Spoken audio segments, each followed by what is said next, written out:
Lectura del Santo Evangelio según San Mateo, capítulo 5, del 43 al 48. En aquel tiempo, Jesús dijo a sus discípulos: «Han oído que se dijo, ama a tu prójimo y odia a tu enemigo. Yo, en cambio, les digo, amen a sus enemigos, hagan el bien a los que los odian, y rueguen por los que los persiguen y calumnian, para que sean hijos de su Padre Celestial, que hace salir su sol sobre los buenos y los malos, y manda su lluvia sobre los justos y los injustos. Porque, si ustedes aman a los que los aman, ¿qué recompensa merecen? ¿No hacen eso mismo los publicanos? Y si saludan tan solo a sus hermanos, ¿qué hacen de extraordinario? ¿No hacen eso mismo los paganos? Sean pues perfectos como su Padre Celestial es perfecto». Palabra del Señor. Gloria a ti, Señor Jesús. Hola, ¿qué tal? Hoy tenemos una misión verdaderamente fascinante para esta inmersión. Vamos a tomar un fragmento de texto antiguo, un pasaje muy específico del Evangelio según San Mateo, y lo vamos a poner básicamente bajo el microscopio. El material que vamos a desempacar toca una fibra universal e innegable. Sí, totalmente. Es que nos confronta. Exacto. Nos confronta con una de las propuestas éticas más radicales, incómodas y yo diría desafiantes, jamás escritas sobre cómo reaccionamos ante las personas que nos hacen daño. Para nuestra audiencia, esas mentes curiosas a las que les gusta cuestionar el status quo de las relaciones humanas y la psicología social, pues esta exploración va a sacudir bastantes cimientos. Bastantes. El nivel de disrupción de este documento es altísimo. Cuando lo despojas de todas esas capas de familiaridad cultural que ha acumulado a lo largo de los siglos y lo lees crudo por lo que realmente dice, te das cuenta de que es un ataque directo a nuestra configuración de supervivencia más instintiva. ¿A nuestro piloto automático, digamos? Exactamente. Nos obliga a mirar de frente nuestra propia naturaleza y preguntarnos si estamos operando en ese piloto automático. Y vamos a desempacar esto a fondo porque la premisa fundamental que plantea el texto va en contra de absolutamente todo lo que consideramos lógico. A ver, pensemos en nuestro instinto más básico. Es facilísimo, es lo más natural del mundo, ser amable con la gente que nos trata bien. Claro. Evolutivamente tiene todo el sentido del mundo proteger a tu tribu, cuidar a los tuyos y rechazar o incluso atacar a la tribu rival que representa una amenaza. Pero este documento exige exactamente lo contrario. Nos pide ir en contra de ese impulso de autoconservación. Así que, sin más preámbulos, vamos a sumergirnos de lleno en el texto. Me parece perfecto. El texto arranca estableciendo el terreno de juego con esta frase. Dice, «Han oído que se dijo, ama a tu prójimo y odia a tu enemigo». Lo fascinante aquí es el uso de la retórica. O sea, el texto no empieza proponiendo una idea nueva en el vacío. Empieza citando la norma establecida, la regla de oro de la antigüedad, por así decirlo. Han oído que se dijo. Ajá. Está reconociendo esa ley tribal que acabas de mencionar. Amar al prójimo y odiar al enemigo era a todas luces el sentido común de la época. Lo normal. Era la forma en que las sociedades mantenían el orden, garantizaban la lealtad y pues aseguraban la protección del grupo. Al nombrar esta regla primero, el autor valida la experiencia humana básica antes de introducir el giro lingüístico y conceptual que viene justo a continuación. Y ese giro está brutal, ¿eh? Porque inmediatamente después de citar esa ley del sentido común, el texto lanza esta bomba y dice, yo en cambio les digo. Y con esa simple transición, ¡pum!, toma toda la estructura ética de siglos y la hace pedazos. Sí, la desmantela por completo. Pero aquí es donde tengo que hacer una pausa y cuestionar esto un poco. Porque la construcción de esa nueva idea no se queda en una sugerencia filosófica abstracta de ¡ay, seamos buenos! Da 3 instrucciones súper específicas. Dice, número 1, amen a sus enemigos. Número 2, hagan el bien a los que los odian. Y número 3, rueguen por los que los persiguen y calumnian. A ver, para ser totalmente sincero, esto me parece no solo imposible, sino casi peligroso. ¿Peligroso en qué sentido? Pues si alguien me está destruyendo activamente en mi trabajo, digamos, inventando mentiras sobre mí, y yo respondo haciendo el bien, ¿no me convierto simplemente en un tapete para que me pisen? O sea, ¿qué busca el autor al pedir esta especie de sumisión absoluta? Es que el problema con esa interpretación es asumir que el texto está pidiendo sumisión o pasividad. Y si analizamos los verbos que utiliza, vemos todo lo contrario. Ok, a ver. Hacer el bien y rogar por alguien son acciones increíblemente proactivas. Si lo miramos desde la inteligencia emocional, el documento está yendo mucho más allá de pedir un cambio interno emocional. Amar en este contexto no es sentir mariposas en el estómago o forzar una emoción cálida hacia alguien que te desprecia. Eso sería absurdo. Exacto. Se define por las dos acciones tangibles que le siguen. Imagina ese escenario que planteas. Alguien que te calumnia, alguien que está activamente esparciendo mentiras para arruinar tu reputación. La reacción psicológica normal, la respuesta automática es la defensa, la ira, el deseo de devolver el golpe para neutralizar la amenaza. O bueno, al menos sentarte a esperar que el karma haga su trabajo y ver cómo esa persona fracasa por su propio peso. Claro, esa es la reacción predecible. Lo que el texto propone es que tomes a esa persona, a tu atacante, y la transformes mentalmente en el objeto de tus buenos deseos. ¡Wow! Pedir o rogar por ellos significa desear genuinamente que les vaya bien. Exige un ejercicio mental y ético de una complejidad abrumadora. Es tomar tu propio ego que está profundamente herido y exigiendo justicia a gritos y obligarlo a desear el bienestar y la restauración de la persona que causó esa herida. Es un nivel de dominio propio y de desapego que literal desactiva el poder del agresor sobre tus propias emociones. Piénsalo un segundo. Pedir genuinamente que le vaya bien a quien acaba de arruinar tu reputación. Es casi un insulto a nuestro sentido terrenal de la justicia. Pero aquí es donde se pone realmente interesante la cosa. El texto parece saber que esto suena a locura, porque no te deja colgado con esta exigencia sin darte un porqué. Te da la justificación. Te da una razón de ser para esta actitud y utiliza una imagen poética que me parece el corazón absoluto de esta exploración. Después de pedirte que ames a tu enemigo, dice que la justificación para hacer esto es para que sean hijos de su Padre Celestial. Y luego describe a ese Padre Celestial con esta metáfora, que hace salir su sol sobre los buenos y los malos, y manda su lluvia sobre los justos y los injustos. Si conectamos esto con el panorama general de cómo construimos la moralidad, esta imagen de la naturaleza es devastadora para nuestros sistemas de premios y castigos. El documento está utilizando los elementos más básicos, vitales e incontrolables de la naturaleza, que son el sol y la lluvia, como el estándar máximo de la ética. Y debemos recordar que en el contexto en que esto fue escrito, en una sociedad pues primordialmente agrícola, el sol y la lluvia eran literalmente la diferencia entre la vida y la muerte. Construyendo sistemas, leyes e incluso narrativas internas para asegurarnos de premiar al justo y castigar al injusto. Sí, vivimos de eso. Si alguien actúa de manera perversa, queremos que le caiga la tormenta, que se le inunde la cosecha, para usar la misma metáfora. Y si alguien es una persona decente, queremos que le brille el sol. El sentido de justicia que tenemos incrustado en el cerebro rechaza la idea de que los recursos o la bondad deban repartirse por igual sin importar el comportamiento. Pues esa es precisamente la fricción que el autor quiere generar. La naturaleza es indiferente a nuestras métricas de mérito. El sol no se despierta por la mañana, mira hacia abajo y dice: ah, mira, aquel campesino es un estafador y trata mal a sus vecinos, así que voy a desviar mis rayos de luz de su campo para darle una lección. Sería ridículo pensarlo así. ¡Claro! Y la lluvia no decide esquivar las tierras de los corruptos para regar únicamente los cultivos de las personas honestas. Ambos elementos caen sobre todos por igual de forma indiscriminada. Al utilizar esta metáfora visual tan potente, el texto argumenta que aspirar a lo divino, a ese ideal ético superior, significa abandonar nuestra mentalidad de juez y verdugo. Ok. Significa proporcionar luz y agua y, metabólicamente hablando, bondad, respeto y dignidad a todos a nuestro alrededor, sin detenernos a evaluar su currículum moral. Lo cual choca frontalmente con la forma en que estructuramos literalmente todo en nuestras vidas. Vivimos en una economía del mérito. Te ganas tu salario, te ganas el respeto de tus colegas, te ganas la confianza de tu pareja. Todo es transaccional. ¡Todo! Ofrecer un bien no ganado a alguien que se ha posicionado como tu enemigo es hacer que esa economía del mérito colapse por completo. Y creo que el autor sabe perfectamente que está pidiendo algo súper antinatural, porque inmediatamente después de la metáfora del sol y la lluvia, lanza un ataque directísimo a esta idea de la transacción de afectos. El texto no da tregua en ese sentido. Cuestiona la base misma de lo que consideramos ser una buena persona.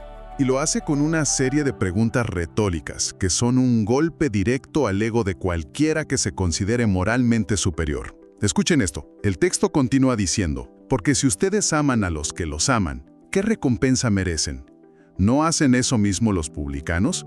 Y si saludan tan solo a sus hermanos, ¿qué hacen de extraordinario? ¿No hacen eso mismo los paganos? Es un reto frontal. Básicamente te está diciendo en la cara, felicidades, eres amable con tu grupo de amigos y con la gente que te cae bien. No eres especial en lo absoluto. Para captar todo el peso y la ironía de estas preguntas, necesitamos mirar a los dos grupos que el texto utiliza como ejemplos, que son los publicanos y los paganos. Dentro de la lógica interna del documento, estos grupos representan el escalón más bajo de la moralidad ordinaria. Los publicanos o recaudadores de impuestos de la época eran vistos como traidores y extorsionadores. Lo peor de lo peor en esa sociedad. Exacto. Y los paganos eran los forasteros, los que estaban fuera del código ético de la comunidad. El argumento del texto es de una agudeza brillante, o sea, la medida más terrenal, básica e instintiva de la humanidad ya incluye ser amable con quienes son amables contigo. Incluso la persona que tú consideras la más corrupta o la más inmoral de tu sociedad protege a su propia familia, es leal a sus socios de negocios y saluda a sus amigos en la calle. Y si lo aterrizamos a nuestra realidad actual, a la forma en que interactuamos todos los días, esto tiene implicaciones enormes. Pensemos en nuestras redes sociales o en los grupos de WhatsApp de la familia. Nos pasamos la vida formando burbujas de gente que piensa exactamente como nosotros. Cámaras de eco. Cámaras de eco, sí. Si yo solo soy amable, respetuoso y empático con las personas que votan por el mismo partido político que yo, o con la gente que le da like a mis opiniones en Internet, el texto me está diciendo que mi estándar ético es idéntico al del mayor criminal del mundo, que también es capaz de amar a su mamá y a sus amigos. No estoy haciendo nada fuera de lo común. Y esto plantea una de las preguntas más incómodas de toda nuestra exploración de hoy. ¿Es nuestro afecto, nuestra tolerancia o nuestra decencia simplemente una transacción comercial disfrazada de moralidad? Pensemos en cómo operamos normalmente. Te trato bien con la condición de que me trates bien. Te respeto siempre y cuando valides mi visión del mundo. Si nuestras relaciones éticas se basan única y exclusivamente en la reciprocidad, entonces no estamos operando con principios morales profundos. Estamos administrando contratos. Son intercambios de bienes y servicios emocionales. Y en el momento en que la otra persona rompe el contrato y nos ofende, nosotros nos sentimos justificados para retirar nuestra humanidad y responder con hostilidad. Contratos emocionales. Esa frase describe perfectamente cómo vivimos. Y el texto dinamita esos contratos con una sola palabra en la siguiente pregunta, que dice, ¿qué hacen de extraordinario? Esa es la clave. Esa palabra es la clave de todo este bloque. El documento está empujando a la audiencia a salir de ese círculo cerrado, predecible y aburrido de la reciprocidad. Está estableciendo que la ética verdadera, la que requiere esfuerzo, comienza exactamente donde termina la conveniencia. Y si llevas eso un paso más allá, te das cuenta de que se trata de un tema de libertad y autonomía personal. ¿A qué te refieres? Cuando alguien te ataca, te insulta o te calumnia, y tú devuelves ese odio con más odio, eres simplemente un mecanismo de reacción. Eres un espejo reflejando un estímulo. Estás completamente controlado por el agresor. Él dictó las reglas del juego y tú simplemente seguiste el guión predecible. Tu comportamiento ya no es tuyo, le pertenece a quien te provocó. Eres un títere de la situación, básicamente. Una variable que el agresor no esperaba, que no comprende y sobre todo que no puede controlar. Responder al odio con amor o con una acción de bienestar es paradójicamente el único acto verdaderamente independiente que puedes realizar en esa situación. Es una costura ética de una fortaleza abrumadora que superficialmente podría confundirse con debilidad, pero que en el fondo requiere un autocontrol monumental. Es una forma fascinante de verlo. No es dejarse pisotear, es negarse a participar en el juego destructivo del otro, lo cual nos prepara para la línea final del pasaje, y tengo que advertir que es la frase más intimidante de todo el documento. Después de plantear todo este modelo radical de pedirnos amar al enemigo y abandonar nuestras transacciones emocionales, el texto concluye con esta orden fulminante. Sean pues perfectos como su Padre Celestial es perfecto. Uf. A ver, si después de todo este esfuerzo monumental me dices que la meta final es ser perfecto, creo que cualquier persona normal que nos escuche automáticamente va a tirar la toalla. Nadie es impecable. Todos perdemos la paciencia. Todos tenemos rencores guardados. ¿Para qué poner un estándar de perfección que es humanamente inalcanzable? Parece una receta para la frustración perpetua. Y claro, el nivel de frustración que genera esa línea depende completamente de cómo definamos la palabra perfección dentro del contexto de este documento específico. Si la leemos con nuestros lentes modernos, asumimos que perfecto significa sin errores, impecable, alguien que jamás se equivoca ni tiene un mal pensamiento. Alguien que saca 10 en todo. Exacto, pero el texto no nos deja adivinar el significado. Nos acaba de dar la definición de su estándar de perfección un par de líneas arriba con la metáfora de la naturaleza. ¿Te refieres a lo del sol y la lluvia? Exactamente, ahí reside la clave de la conclusión. La perfección a la que apela el documento no se trata de llevar un registro impecable de buena conducta. Se trata de alcanzar esa integridad, esa totalidad abarcadora de la naturaleza. Un amor que es perfecto en este contexto es un amor que está completo, que no está fragmentado. Si tú solo amas a tus amigos y a la gente que te devuelve el favor, tu amor está incompleto. Le falta la otra mitad del mundo. Tiene puntos ciegos. Ah, ya entiendo. No es perfección de 0 errores, es perfección de amplitud total. Ser perfecto como el Padre Celestial, según la propia lógica interna del texto, significa imitar esa totalidad expansiva que ilumina y riega a todos por igual. Es abarcar tanto al justo como al injusto, bajo tu misma sombrilla de dignidad humana sin hacer exclusiones basadas en el mérito. Es un estándar altísimo sin duda, pero es un estándar de madurez, de inclusión total y de no dejar a nadie fuera de tu consideración ética. No es una exigencia de no tropezar nunca. Me quita un peso de encima esa interpretación, la verdad, porque cambia por completo el enfoque. En lugar de ser un mazo de culpa con el que te golpeas por no ser un individuo sin fallas, es una invitación constante a expandir nuestro radio de acción. Es decir, no te quedes a la mitad del camino. No repartas tu empatía solo al 50% de la humanidad que crees que se lo merece. Aspira a la totalidad. Exactamente. Bueno, ha sido un viaje intelectual e introspectivo bastante intenso a través de unas cuantas líneas de un texto antiguo. Si hacemos un recuento rápido de la inversión de hoy, empezamos viendo cómo el autor toma una regla milenaria de supervivencia y tribalismo puro, esto de odia a tu enemigo, y la desarma por completo. Propone un modelo ético donde nuestras emociones viscerales no son las que dictan nuestra conducta, sino que la acción proactiva toma el volante. Nos pide hacer el bien y buscar el bienestar de quien nos calumnia. Y fundamenta esa exigencia en la observación más profunda de la realidad que nos rodea, que es que la naturaleza no discrimina. El sol y la lluvia son la demostración diaria de una gracia imparcial que ignora por completo nuestros pequeños y a veces bastante mezquinos sistemas de méritos. El texto nos empuja sin piedad a abandonar la comodidad del amor puramente transaccional, a dejar de ser simples comerciantes del afecto que solo invierten donde hay un retorno garantizado para poder alcanzar una madurez emocional completa e independiente. Es un documento del que no puedes escapar fácilmente una vez que lo entiendes. Y creo que la relevancia para quienes nos escuchan hoy en día, incluso si solo se analiza desde la perspectiva de la inteligencia emocional o la sociología, es inmensa. Vivimos en una era donde la reacción por defecto ante el conflicto es la cancelación. Es tan fácil bloquear, silenciar o aislar a quienes nos ofenden o piensan diferente. Nos encerramos voluntariamente en burbujas algorítmicas y sociales donde solo interactuamos con quienes nos validan. Y donde el desprecio hacia el otro bando no solo está normalizado, sino que se celebra como un deporte competitivo. Totalmente. Este pasaje nos pone un espejo sumamente incómodo enfrente. Nos obliga a preguntarnos si realmente somos personas con principios elevados o si simplemente somos amables con nuestra propia tribu mientras dejamos que el desprecio dicte cómo tratamos al resto del mundo. Es un diagnóstico severo de nuestros sesgos. Nos demuestra que la verdadera prueba de fuego de nuestro carácter no ocurre cuando estamos rodeados de nuestros amigos, sino en el milisegundo en que decidimos cómo responder a un ataque. Y para cerrar nuestro tiempo juntos hoy, quiero dejarles un pensamiento final a quienes nos escuchan. Una idea provocativa para que la mastiquen y le den vueltas por su cuenta en los próximos días. Pensemos en los conflictos más arraigados y destructivos que existen en el mundo hoy en día.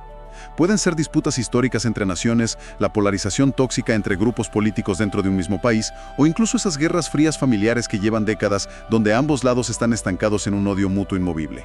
Claro, conflictos que parecen no tener fin. Exacto.